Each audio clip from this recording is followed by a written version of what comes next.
Fake outs one of the most important reason जिसकी वजह से ट्रेडर्स लॉस करते हैं। इसमें होता क्या है कि कोई इंपॉर्टेंट की लेवल होता है और जब प्राइस उसको ब्रेक आउट या ब्रेक डाउन कर देती है और वहां पे क्लोजिंग भी दे देती है, तो आपको लगता है कि ये इंटर होने का एक बेस्ट टाइम है। और जब आप एंट्री लेते हैं और उस पर्टिकुलर की लेवल के नीचे अपना स्टॉप लॉस रखते हैं, तो फौरन से आपकी एंट्री लेने के बाद वो स्टॉप लॉस ट्रिगर हो जाता है और प्राइस नीचे की तरफ गिर जाती है। वो एक फेक आउट दे देती है। फेक आउट कहते हैं कोई पर्टिकुलर की लेवल, चाहे वो सपोर्ट हो या रेजिस्टेंस एरिया हो, जिसको प्राइस ब्रेक करे, ब्रेक करने के बाद क्लोजिंग भी दे दे और आप वहां पे ये एक्सपेक्ट कर रहे हो कि प्राइस ने अपना जो फर्दर मूव है वो कंटिन्यू करना है। और जब आप एंट्री ले लें और अपना स्टॉप लॉस उस पर्टिकुलर की लेवल के नीचे प्लेस कर दें, तो फौरन से वो स्टॉप लॉस हिट हो जाए और प्राइस वो की लेवल ब्रेक कर दे।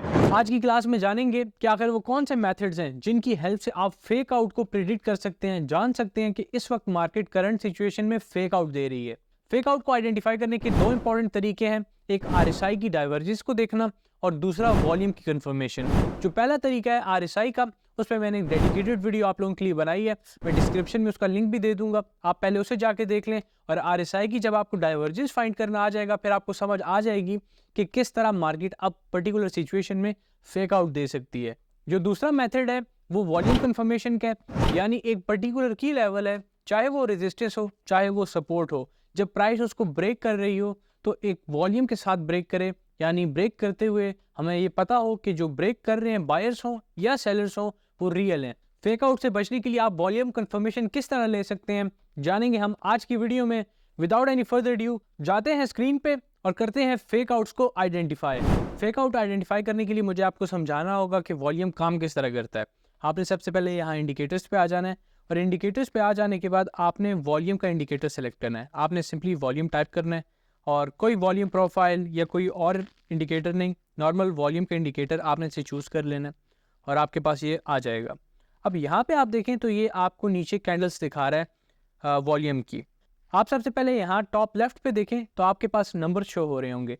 आप जिस भी टाइम फ्रेम पे एनालाइज कर रहे हैं, यहाँ पे उस पर्टिकुलर टाइम फ्रेम की कैंडल है, यानी इस वक्त मैं डेली टाइम फ्रेम पे एनालाइज कर रहा हूँ। इसका मतलब है कि एक कैंडल वन डे को रिप्रेजेंट कर रही है और उस वन डे के अंदर कितना ट्रेड हुआ था वॉल्यूम कोई भी स्पेसिफिक क्रिप्टो करेंसी का, ये डाटा आपको वो शो कर रहा है। यहाँ पे आप देखें तो यहाँ पे लिखा हुआ है 287K।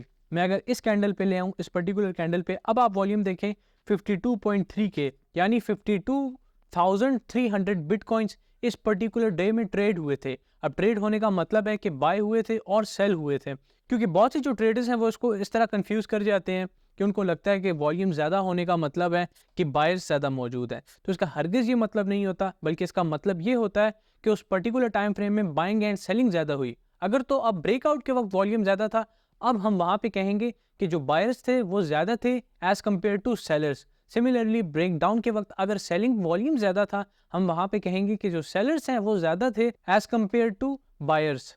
एक और चीज़ मैं आपको बता दूं, जिस तरह भी हमने एक एग्जांपल देखी है 52,300 बिटकॉइन की, तो इस पर्टिकुलर सिनेरियो में वहाँ पे जो अमाउंट लिखी हुई है वो उस क्रिप्टो करेंसी की है जो कि ट्रेड हुई है, ना कि USDT की जो कि ट्रेड हुए हैं। यानी बहुत से जो ट्रेडर्स हैं वो यहाँ पे भी कंफ्यूज हो जाते हैं कि वो समझते हैं कि यहाँ पे जो ऊपर वॉल्यूम लिखा हुआ है वो स्टेबल कॉइन्स का है, तो वो स्टेबल कॉइन्स का नहीं है, बल्कि वो उस स्पेसिफिक क्रिप्टो करेंसी का है जो ट्रेड हुई है through out that time period.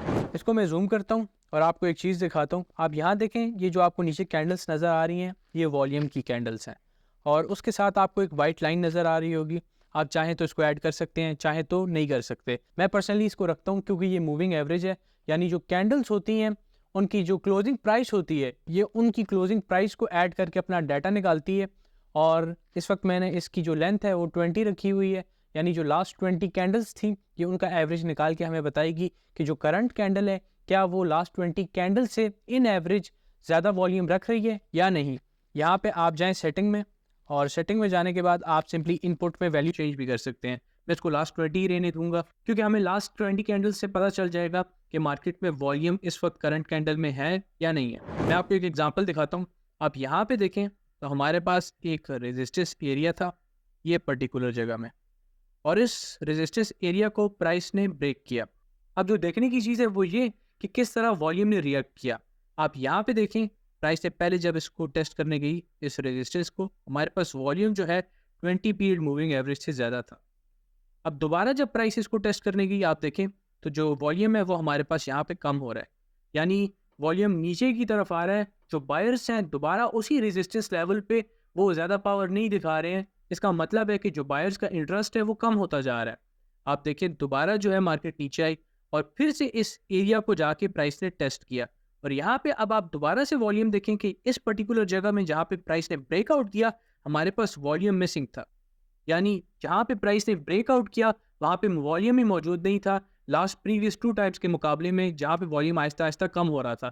अब ये वॉल्यूम कंफर्मेशन हमें यही बता रहा था कि जब भी प्राइस उस रेजिस्टेंस लेवल को टेस्ट कर रही है जाके, वहाँ पे बायर्स जो हैं वो अपनी जो पावर है वो लूज करते जा रहे हैं। और लास्ट टाइम यानी थर्ड टाइम जब बुल्स ने ब्रेक कर दी इस रेजिस्टेंस को, तो आप देख सकते हैं कि जो अंडरलाइंग वॉल्यूम है वही मिसिंग था और वो एक फेक आउट था और प्राइस बुरी तरह फिर डंप हो गई। इसी मेथड को इस्तेमाल करते हुए कोई सपोर्ट एरिया अगर ब्रेक डाउन कर जाता है तो आप उसको भी देख सकते हैं कि क्या सेलर्स जो हैं वो ज़्यादा मौजूद थे पहली मरतबा जब उस सपोर्ट लेवल को टेस्ट किया जा रहा था। जब दोबारा उसी सपोर्ट लेवल को प्राइस टेस्ट कर रही थी तो क्या वहाँ पे जो सेलिंग वॉल्यूम है वो कम हो रहा था, और लास्ट टाइम जब प्राइस ने ब्रेक डाउन कर दिया क्या वहाँ पे सेलर्स फिर से 20 पीरियड मूविंग एवरेज से कम थे, और वहाँ पे आप एक्सपेक्ट कर सकते हैं कि एक फेक आउट देखने को हमें मिल सकता है। आप वॉल्यूम कंफर्मेशन फेक आउट से हट के पैटर्न्स पे भी अप्लाई कर सकते हैं। यानी अगर मैं आपको डबल टॉप की एग्जांपल दिखाऊं स्क्रीन पे जाके, यहाँ पे आप देखें हमारे पास एक रेजिस्टेंस लेवल था और इस रेजिस्टेंस लेवल को मैं इसको जूम करता हूँ ताकि आप क्लियरली नज़र आए। प्राइस ने पहली मरतबा जब टेस्ट किया हमारे पास वॉल्यूम आप देखें नीचे वॉल्यूम ज़्यादा था। जब प्राइस नीचे आई और दोबारा इसी लेवल को टेस्ट करने गई तो आप देखें वॉल्यूम मिसिंग था यहाँ पे, यानी जो बायर्स थे वो मौजूद नहीं थे, सेलर्स ज़्यादा मौजूद थे और इस वजह से बाइंग प्रेशर हमें देखने को नहीं मिला और प्राइस फ़ौरन से उस लेवल से रिजेक्ट हो गई।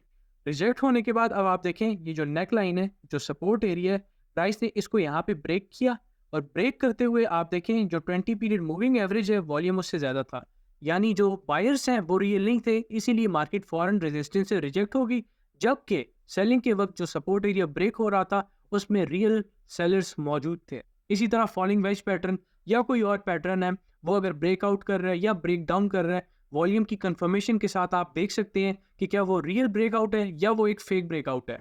आज की वीडियो में हमने जाना कि फेक आउट होता क्या है, आप वॉल्यूम को प्रॉपरली रीड किस तरह कर सकते हैं और उस वॉल्यूम की हेल्प से आप फेक आउट्स को किस तरह आइडेंटिफाई कर सकते हैं। सेकंड मेथड जिसकी हेल्प से आप फेक आउट्स को आइडेंटिफाई कर सकते हैं वो है आरएसआई की डाइवर्जेंस। अब आरएसआई की डाइवर्जेंस प्रॉपरली ड्रॉ किस तरह कर सकते हैं, आइडेंटिफाई किस तरह कर सकते हैं, उस पर मैंने प्रॉपर एक आपके लिए वीडियो बनाई हुई है जिसका लिंक मैंने आपको डिस्क्रिप्शन में प्रोवाइड कर दिया है। अब आप जाएं और फेक आउट्स को आइडेंटिफाई करें, क्योंकि मेरा तो यही मानना है कि knowledge is not power until executed.